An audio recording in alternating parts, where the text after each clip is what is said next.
I do, on consequence of spending the last 3 hours watching videos about Mexico, though. I do have the avocados from Mexico jingle in my head as I'm like wandering around the house. Avocados from Mexico. Amazing. Absolute classic. Yeah. One of their greatest exports. But also I learned, and this won't even be my Jeopardy fun fact, but I learned that tomatoes, the only place they indigenously grew was Mexico. I think I did know that at one point. And so, like, thank you, Mexico. Like, how would Italians exist now? Right. If the Spaniards hadn't brought tomatoes back. I know. How cool is that? Yeah. I don't know. Yeah, they wouldn't exist. That's the answer. Yeah. Italians love their tomatoes. For sure. Yeah, like Barb's was like, the Mexicans are why we have pizza. Aren't you so excited? I was like, yes, thank you, Mexicans. Thank you, Mexico. I love like food history like that. So cool. Yeah. Like the way food travels. It's utterly fascinating. And then the things you think are super indigenous to one part of the world, you're like, oh, the soil can't actually grow that there. They just like changed it. God. Yeah. Mm-hmm. I know. So good. Humans are just constantly fascinating. I know. They are.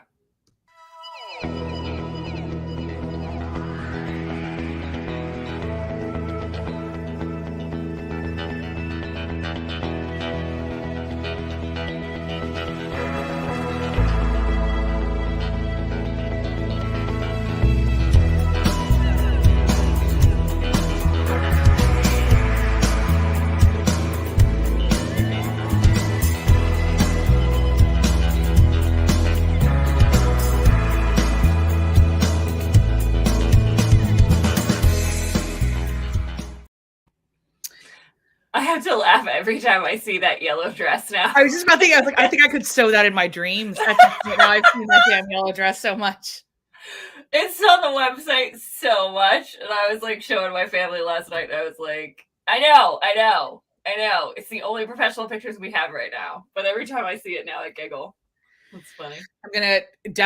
We definitely need to fix that as soon as humanly possible. So yeah. So anyone wants to hire us to let us take professional pictures. Please, organization.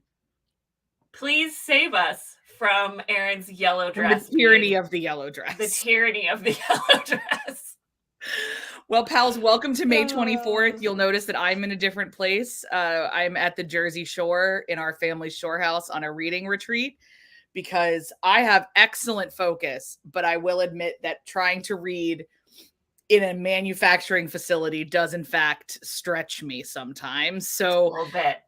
Every couple months I escape somewhere, be it my parents' house or a hotel or here, to do a couple of the really thick books that it is my job to read quickly.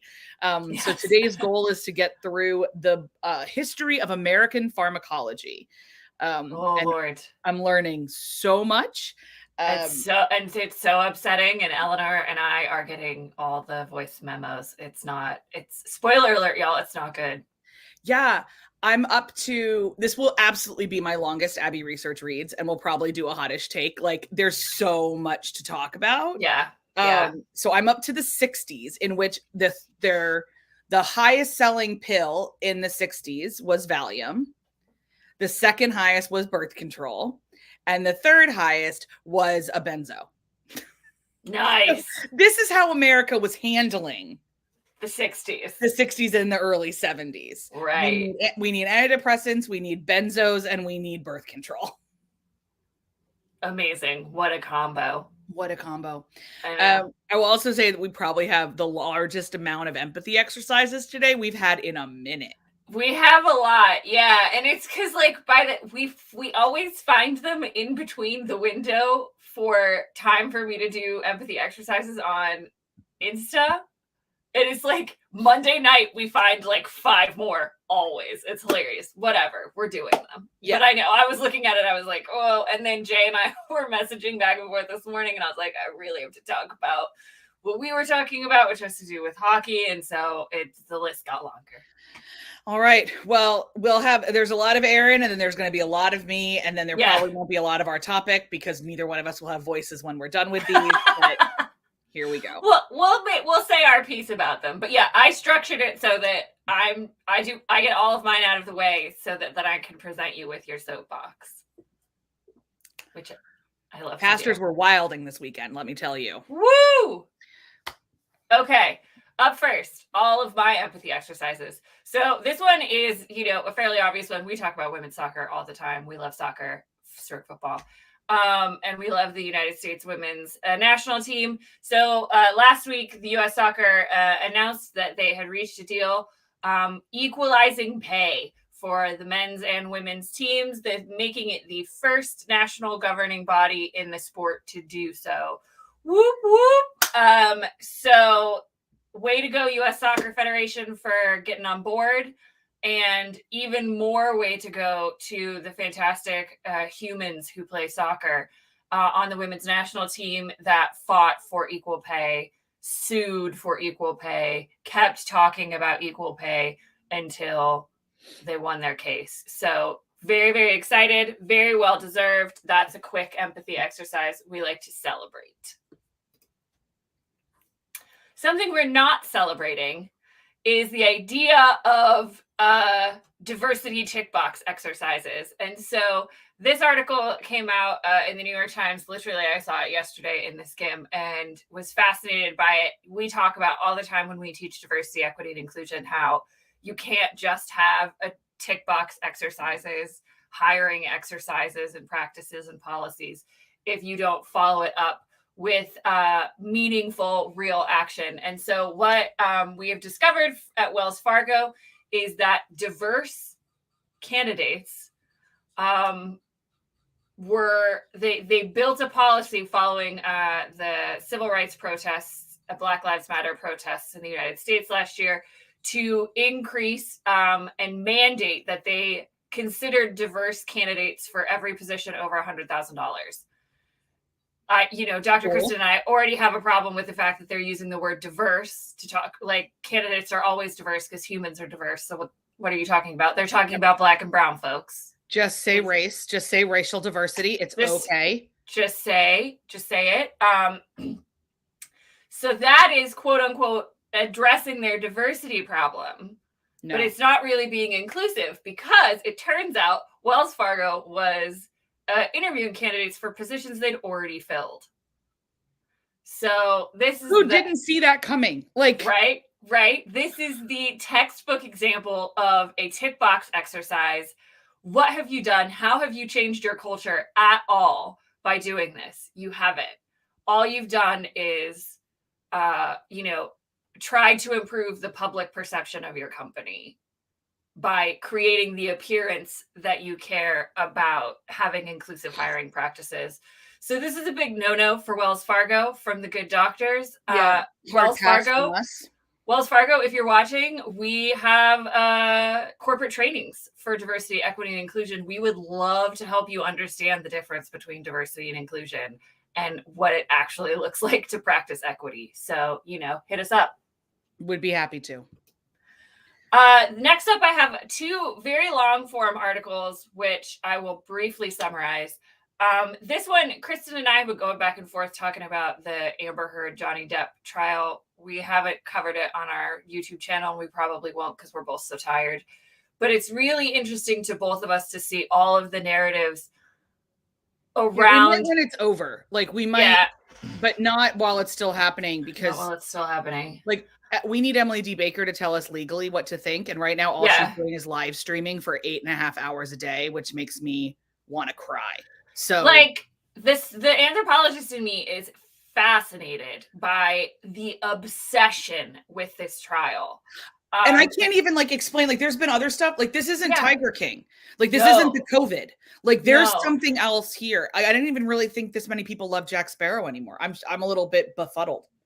I know. It's so interesting. And this article goes into a little bit kind of the lore of Johnny Depp as a celebrity and how a lot of people are sharing, as they're talking about this in support of Johnny Depp, are sharing pictures from early in his career, which is just a little on the nose. But too long didn't read for the trial. If you didn't know, it's a defamation lawsuit.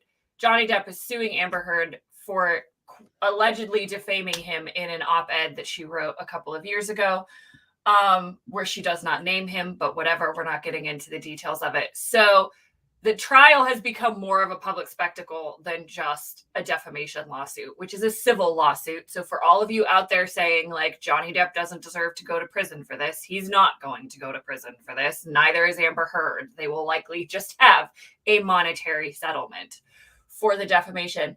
But there's so many people who are real angry at Amber Heard. There's a lot of feelings about this. Real angry. And so when this came across my news feed, I knew I wanted to include it in Empathy Exercises. It's a long form article. Give it a read.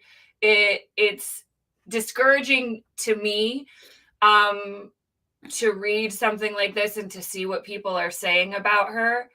And it falls under the category of accusers of sexual assault, violence, harassment, whatever, domestic partner, intimate partner abuse, have to be perfect to be believed.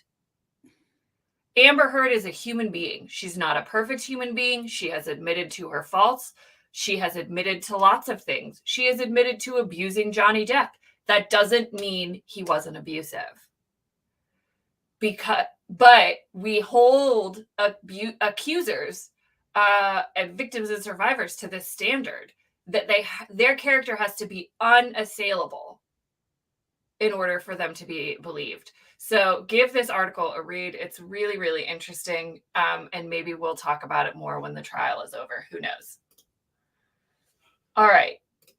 Next up, also from our friends at the New Yorker conglomerate of things. This is a really fascinating long form article about the pro-tactile movement, which is a way for deaf-blind folks to better understand speaking through like tactile engagement with a person, touching them, like having the other person touch them when they communicate. Because if you're deaf-blind, like sign language isn't going to help you. You know, so how do we communicate with these folks and how do we do it inclusively? It's a fascinating article. I just wanted to highlight that it exists and that there are people that are arguing, a lot of linguists that are arguing that pro-tactile is becoming a language of its own because it's so distinct from ASL, American Sign Language. And it's a really, really interesting exploration of kind of the evolution of even our understanding of American Sign Language.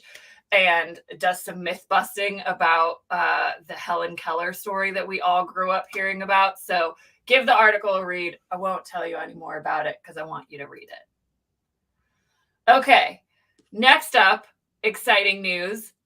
Indian country correspondent coming to you here with the news that Berkeley Law, UCal Berkeley, has decided to eliminate tuition for Native American students.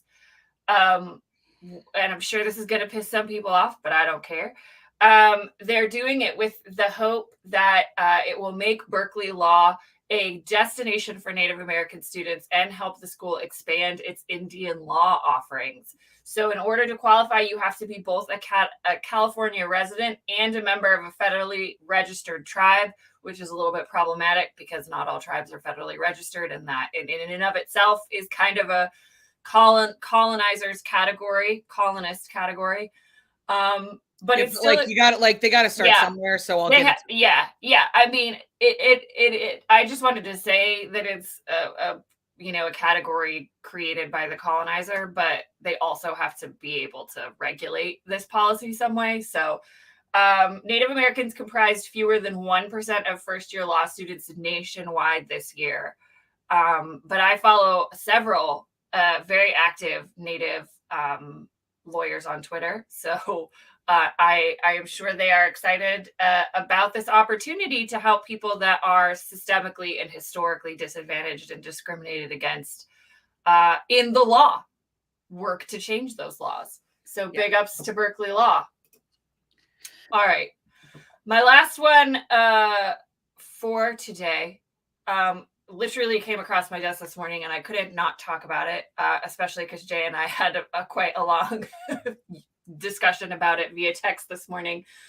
If you're not following hockey news at all, the St. Louis Blues are playing the Colorado Avalanche in the second round of the Stanley Cup playoffs. And there is a heated relationship between the Blues and Avalanche forward Nazem Kadri, who is a Canadian hockey player who also happens to be Muslim. He's part of the Hockey Diversity Alliance, talks openly about the racism that he has faced throughout his career being a non-white, non-Christian hockey player in North America. You can only imagine. So there's some questionable hits from last season. So Nazem Kadri is not a welcome person by any means in St. Louis. But in Saturday's game, there was a collision in the net, and St. Louis Blues goaltender Jordan Binnington was injured, is out for the whole series. It was, in my opinion, a clean hit, and in a lot of other people's opinions, a clean hit. But because Kadri has this history and because racism, a lot of people are gunning for him.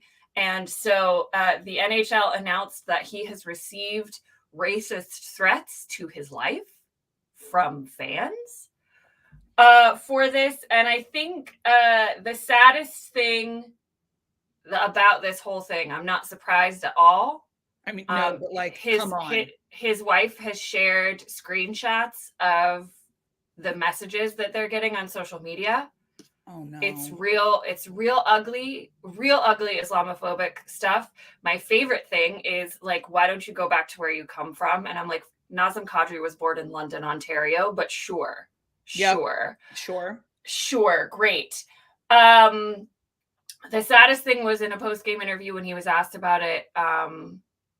He said, I'm getting good at just putting it in the rearview mirror. It's a big deal. I try to act like it's not.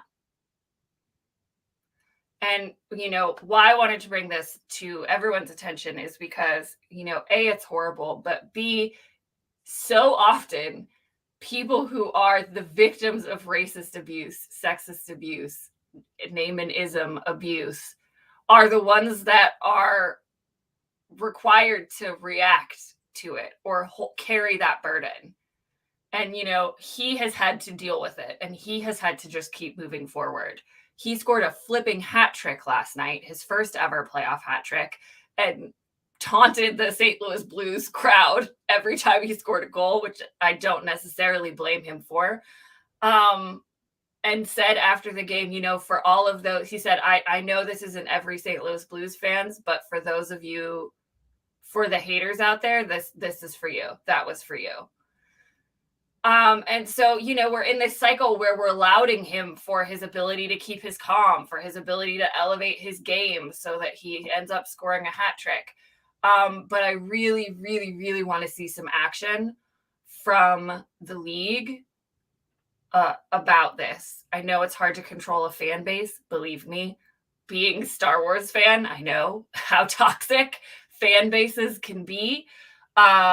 But yeah, this one hurts, and this one was close to home as a lifetime Avalanche fan. But my heart just breaks for Nazem Kadri. We also learned apparently that Jordan Binnington is allegedly not a nice guy, and while he was sitting in the press box last night, furiously deleting racist, Islamophobic, and sexist tweets from his Twitter account. But hey, people got screenshots, so we still know that he tweeted them. And in this case, everyone's making Nazem Kadri out to be the bad guy and Jordan Binnington to be, oh, it's so sad. And it is sad that his season is probably over, certainly this series. But I would love to see people talking about holding him accountable for his racist and abusive language, because either hockey is for everyone or it's not. So that was my mini soapbox. And now on to Dr. Kristen and her, you have one empathy exercise and then quite a large soapbox. Yeah. So the one empathy exercise comes out today, in that the Xinjiang police files from China were finally leaked, honestly. And it confirms what we knew the Chinese government was doing against the Uyghur people, but it is even worse than we thought. So thanks to the incredible newsletter, The Know, which I subscribe to, We've got a couple summaries really quick. So just so everyone knows, the leader of China is fully aware of what's going on and is keeping an eye on developments. Yeah. The genocide of China's Turkic minority groups is justified through the construction of a serious threat coming from these groups, which is often accused of militant Islamism. There is not sufficient evidence. There is just constructed evidence of that. What we discovered in the leak as well is that a large number of elderly people are being held in camps in what a lot of experts believe is an attempt to remove an entire generation so they cannot pass on cultural knowledge to younger generations. And in taking a play out of the Canadian and American government's playbooks, children are being placed in boarding schools that are meant to remove them from their community and prevent the transmission of cultural knowledge. Just so you know, the prevention of transmission of cultural knowledge is one of the UN markers of genocide. Mm-hmm.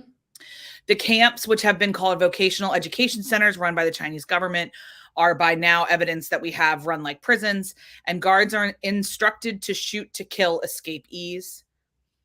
And finally, speeches by a high-level official encourage police to treat members of the Turkic minority group as if they are criminals. Mm.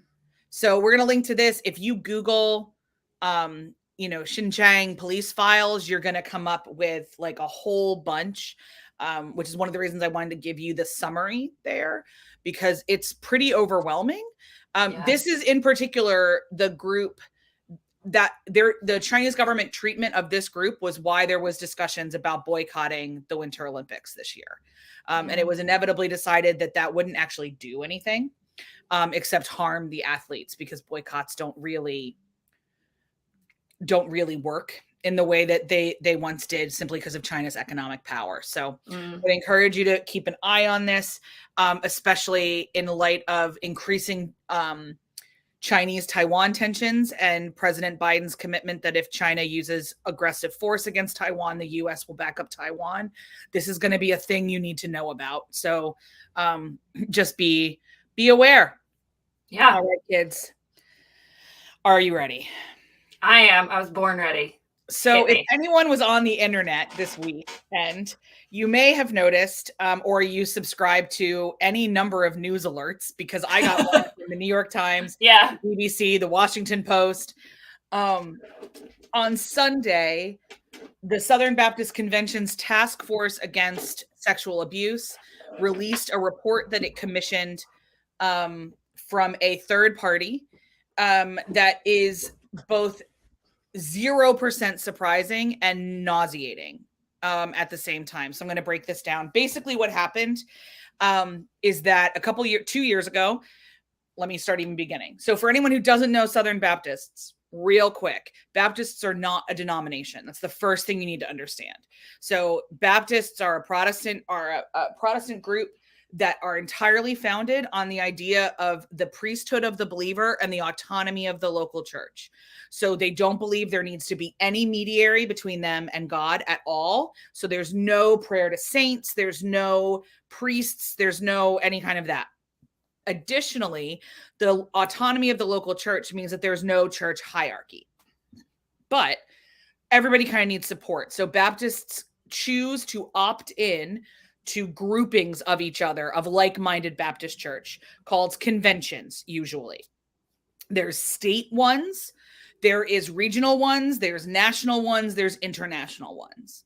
The largest one is the Southern Baptist Convention. So if you see SBC and somebody says that's the Southern Baptist Church, it is not. The SBC is the Southern Baptist Convention. Now, why they are so famous? They have a hell of a lot of money. Mm-hmm. They're based in Nashville. Their other centers of power are Dallas and Louisville. And in the early 1990s, very famously, they voted to disallow the ordination of women. Also famous in America in the 1990s, they called for a boycott of Disney because of gay. And they are very militantly pro unborn child. You probably heard of them. When we make fun of Christians in America, the archetype we're usually making fun of are Southern Baptists, usually. And it is unfair to them frequently. And I will say, is I know many, many people who were raised in the Southern Baptist Church before what they call the fundamentalist takeover in the 90s. And they have a lot of feelings and baggage. But so there's a lot here. I'm one of those people. I love a lot of Baptists. I'm not a Baptist. I was one once for a scholarship, but I'm not a Baptist. But to me, the number one problem with the autonomy of the local church is what this report reveals. Abusers can move really easily church to church. There is no central database to help people understand. Each local congregation can ordain its own pastors. I was ordained in a living room over takeout Mexican food because that's how the Baptist church can work. This leaves vulnerable children and women and children and men, but predominantly women and children in incredibly vulnerable positions. This has been being raised to Southern Baptist leadership since at least the 1990s. And I have anecdotal evidence from friends that it's as early as the 1970s. But since the fundamentalist takeover, which is what I'm going to call it, and I respect that many other people would not call it that, but since the incredibly conservative movement of the Southern Baptist Church, led largely by a man named Paige Patterson, kind of took over the convention, a lot of moderates left and they formed other conventions, the Cooperative Baptist Fellowship, and some other ones, Alliance for Baptists, all like that. And this is where we should disclose that the school that we work with, Charleston Southern University, is affiliated with the South Carolina Baptist Convention. Which is a Southern Baptist conglomerate, but Charleston Southern does not get money from the general SBC. Welcome to Baptist polity. It's a whole thing. So as I'm talking about in here, I'm talking about only the national convention. We've all known that they've been stonewalling survivors for decades. We've all known. And it finally reached a fever pitch thanks to our personal hero and yours, Rachel Denhollander, who is a survivor of Larry Nassar and a very active and devout Southern Baptist. And she and her husband, after Larry Nassar was sent to prison, essentially started tweeting, so when we get to talk about the SBC? Is now when we get to do it. And there have been many proposals over the years to create a database of pedophiles, a database of abusers. And the votes keep getting shot down. So finally, Rachel used the momentum in the 2019 gathering they all have every summer, which this year will be in Anaheim, to vote for an independent task force to be formed that would then hire an independent third-party investigator to go through. Their charge was to look at all records from 2000 to 2021. And a couple key things, Paige Patterson, who is someone I would personally like to light on fire, and I have no trouble saying that on YouTube. This is getting demonetized anyway, was a president of the SBC for a while. He refused to cooperate, did not turn over his papers. Several other key players did not turn over their papers. Several other key players refused to be interviewed by Guideposts, which was the independent thing. With all that, with the kind of the major players that we know are the biggest perpetrators of the hiding of abuse, what we know now is that the SBC did have a list at one point that was over 800 people that were in some way or shape or form affiliated with a Southern Baptist congregation at one time or another where abuse had been reported. We also know that Paige Patterson, which is not part of this report, but it was when he was the president of a seminary, he was removed from that seminary and from the SBC, and civil charges were put against him because he verbally harassed a survivor to get her to stop talking. We know that people went to different denominations and said, my father's a pastor and he abused me, and they were told they were being dramatic. The entire report is available on the internet because this task force is taking this seriously and everything is really transparent. This name means nothing to y'all, but Al Mohler is one of the people that was one of Paige Patterson's really good friends and theologically does not believe that women belong in leadership, still trusts women enough to say that there were abuse victims. And if he can say it, y'all, the Paul's bad. So it is a culture that is built on misogyny. It's a culture that is built on disbelieving the voices of women. It is a culture that only protects children as long as we don't have to give up the institution. You look, every single page of that report is that at every single turn, the concern was the legal liability, not in any way the pastoral care of the survivor. That was never a concern. There is a particularly absolutely disgusting, and I had to like literally stand in the shower this morning and scream about coverage of a particular abuse trial in the SBC newspaper called the Baptist Press. And the way that they just, you're not an institution, you're a church. And the absolute failure of the mission that churches are given just makes me want to vomit. So on Twitter right now, you will see a lot of people wringing hands and a lot of us saying none of this is surprising. And there's a both and here. There's a very prominent Southern Baptist woman who left the Southern Baptist Church over her Southern Baptist Church and the Southern Baptist Convention, named Beth Moore. And she left it over their support of Donald Trump. And you may remember the name Russell Moore. He is also somebody who left his position as president of the Southern Baptist Convention because he was speaking out against Donald Trump and he was asked to step down. They have been very active on Twitter and have said, like, this doesn't surprise any of us. Hopefully we move forward now. So the real crux is going to be in Anaheim this summer. Guideposts gave some really clear, really simple things to put in place to protect women and children. We'll see if they do it. We'll see if they do it. I cannot imagine that they don't, at least some of them. First of all, because they're super simple. And second of all, because this is fucking damning. Like, it is 65 pages of black and white that you knowingly allowed known abusers to be in positions of power. Like, the opening statement of the summary, of the executive summary, is such fire, I can't even like fully function. So just to quote from the report, for almost 2 decades, survivors of abuse and other concerned Southern Baptists have been contacting the convention's executive committee to report child molesters and other abusers who were in the pulpit or employed as church staff. They made phone calls, mailed letters, sent emails, appeared at meetings, held rallies, contacted the press, only to be met time and time again with resistance, stonewalling, and outright hostility. At one point, there's a letter revealed that the guy who was the general counsel for the Southern Baptist Convention slammed Rachel for saying that she was just doing this for attention and it was a distraction from the devil. So I mean, this grieves me. I also have felt for a very long time that the Southern Baptist Convention is significantly more interested in power than in anything else. Individual Southern Baptists, that's not true for.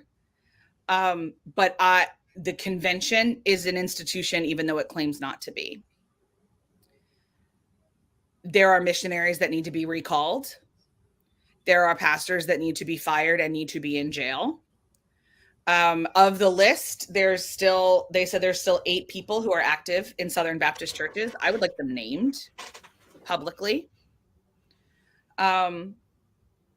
I'm tired of pretending that we can believe the potential of people to make a mistake and yet never believe the harm caused to abuse victims.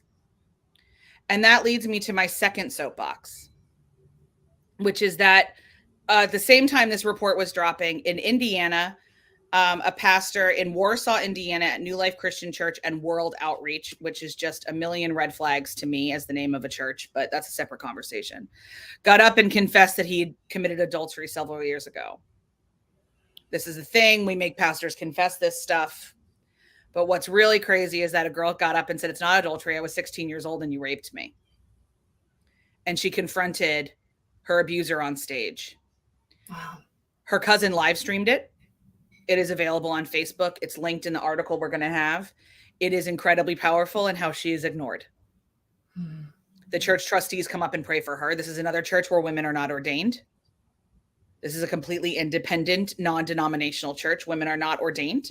Women cannot speak from the pulpit in this church from all the reports that I've read. When one of the reasons I bang on so much about ordination of women is that it is so much easier to not trust women when you are told that they don't even have the power to preach the gospel. It's incredibly simple to take the leap then to say that they're not trustworthy in other things. Yeah. It's also not biblical to not let them preach. There's a lot of things there, but this is one of the reasons that I harp on it.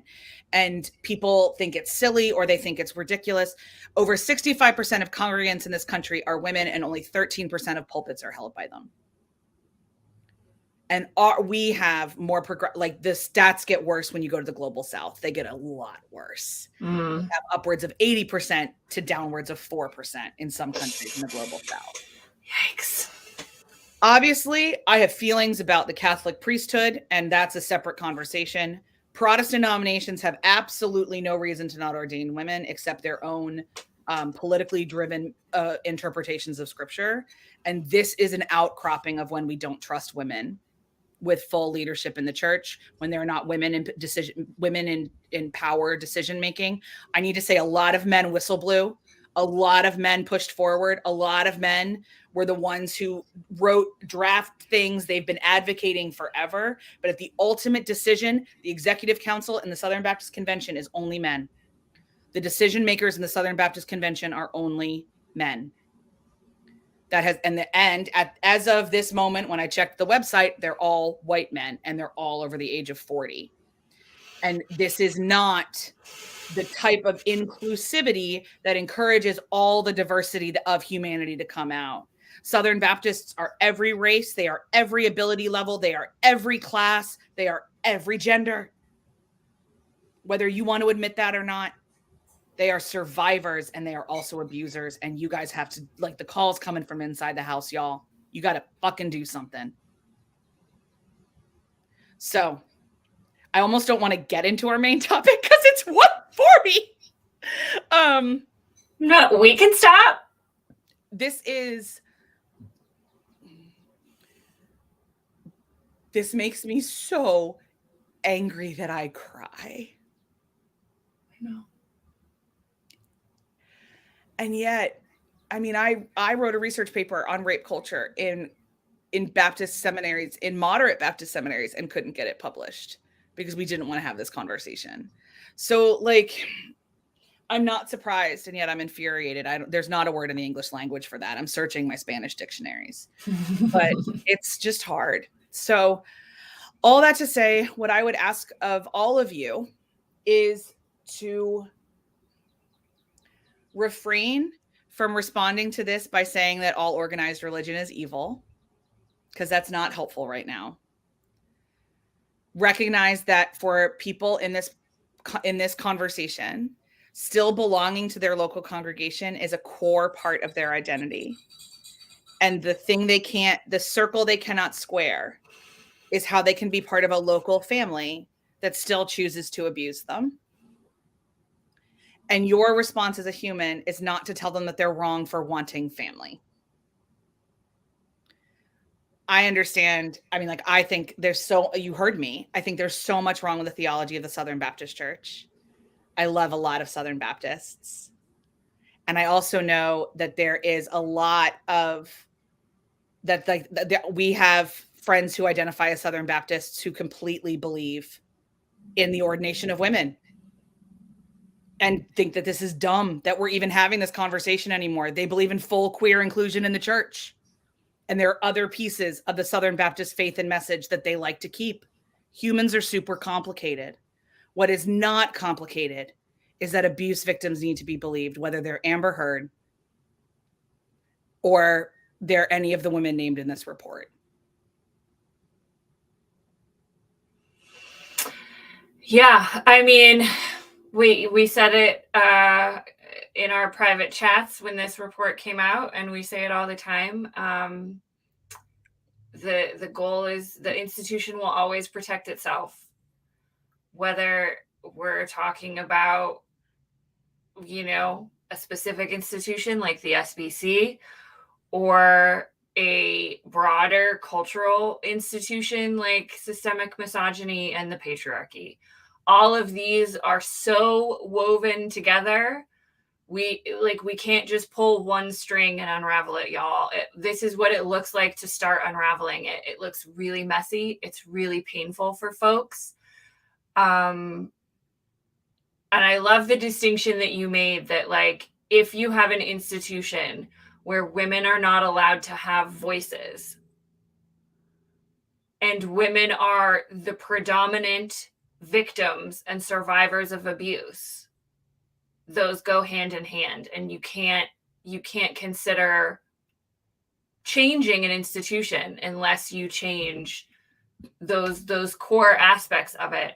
And it goes back to what we started talking about too, which is what diversity means and what real inclusivity means and what real equity means and what really caring for other humans looks like.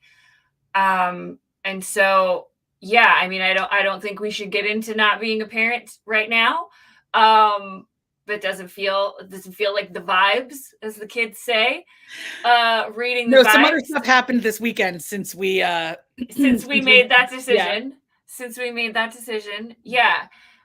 So, and you know, one of the things we both feel really, really strongly about is the necessity of holding institutions accountable and calling out this kind of stuff, whether it's the NHL or Wells Fargo or the Southern Baptist Convention or Baylor University or any, almost a lot of the not positive empathy exercises we had today we're in some way, shape, or form calling that out. So I think we'll wrap it up here with Dr. K's words. If this is a story that is personally affecting you, we send our love and empathy and compassion and hope that you have spaces where you can process this, where you feel safe and loved and listened to. And we're not going to be back next week because we're going to be traveling. But we will also say, for anyone who watches this, because you come up on the SEO, we'll hashtag this SBC and, see what it is. Just like we've offered abuse survivors of other institutions, our channel is open to you for your story. And we would be happy if you are somebody watching this and you have a lot more questions. I am happy to talk about how the intersections of this work and what the power dynamics of the SBC is with American politics. There's a lot in this. And so I'm happy to talk about that. You can just get in touch. But yes, we will not be with you next week, but we will be with each other. Yes. We're traveling for work. We have a very busy week next week. So we won't be back for that. And are we doing a GDD in that? We're doing them in June. Yeah. We're gonna, for the first time in ever, we're gonna take a summer vacation. We're gonna from online content. From online content. Yeah. So I'm not sure that we're gonna have another GDD. I don't think so, because you're gonna head to Belfast pretty quick after we get back from. Maybe we'll have like one more, but yeah, we'll probably do one more. We'll do a send people off into the summer. Into the summer, yeah. But I'm 100% going to change the title on this YouTube video so that people aren't thinking we spent 45 minutes talking about not being parents. Institutional abuse, the Jesus edition.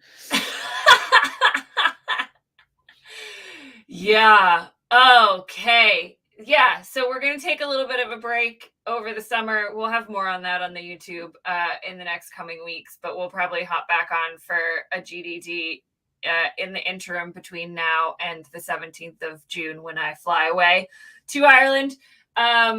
So have a good day, everybody.